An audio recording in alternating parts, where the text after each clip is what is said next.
We turn now to the situation in eastern Ghouta, a Syrian rebel-held suburb of Damascus, where bombing this week has been among the worst in the conflict that is now in its 7th year.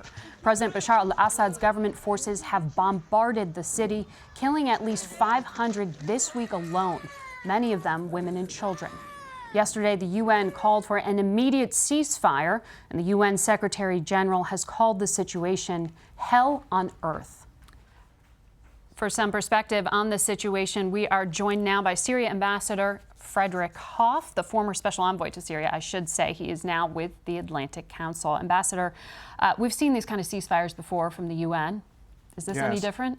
Possibly not, unfortunately, Margaret. There is a long list of UN Security Council resolutions instructing Syria to stop this kind of activity, to permit the delivery of humanitarian assistance, both food and medicine.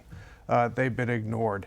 It's good that this resolution was passed. It's good that it was passed unanimously, but the early returns are not good.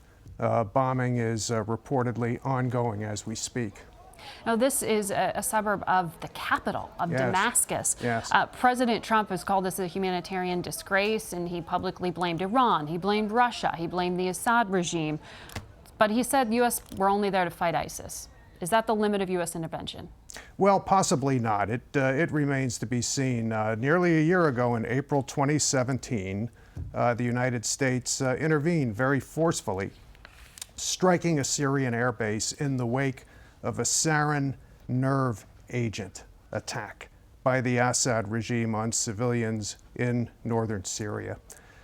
I suspect there are people in eastern Ghouta right now who are saying, please, Mr. Assad, attack us with sarin, because if you do, perhaps the world will come to our assistance. I think it's mistaken. It's a pretty cynical take to say that the method of killing is going to make a difference here. Yeah, well, the master of cynicism in all this is Bashar al-Assad. He carefully takes the measure of everyone who comes up against him. He concluded with respect to President Obama, if I don't use sarin gas, I can use anything I want. Is it that same calculation with President Trump? I'm afraid it is right now. I'm afraid that Assad is testing this president's chemical red line. He's weaponizing the use of chlorine, which, although is not deadly, is nevertheless a very, very powerful instrument of terror. Now, right now, the U.S. has about 2,000 troops in Syria. That's not a lot. Right. And we've got about 12 diplomats. Yeah. The president used very strong rhetoric. Do the resources match that rhetoric?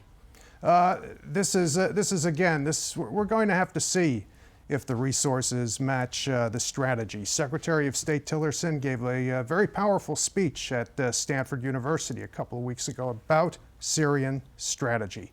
But the question is, who's going to do the heavy lift, the heavy and sustained lift required to stabilize Syria east of the Euphrates River, land that's been taken from ISIS, and the heavy lift that's going to be required to protect Syrian civilians, because the lack of protection is a humanitarian and a geopolitical catastrophe.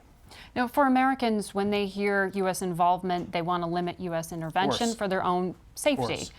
Why does this need to matter? Why do people need to know what is happening right now outside Damascus? Well, Margaret, nobody that I know of is talking about violent regime change or the United States invading and occupying the Assad part of Syria.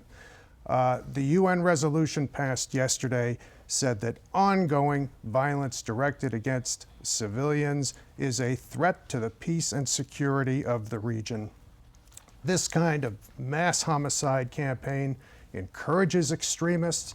It undermines our friends and allies in the region and beyond. Witness the migration crisis in Europe in 2015, the refugees who, and this really roiled European politics, the politics of democracy, all to the delight of Mr. Putin and the Kremlin. Is President Trump's calculus here that he can work with Vladimir Putin correct? I don't begrudge the administration doing all of the diplomatic due diligence to see if it's possible. John Kerry, the former Secretary of State, chased the Russians for a year and a half and never did catch them.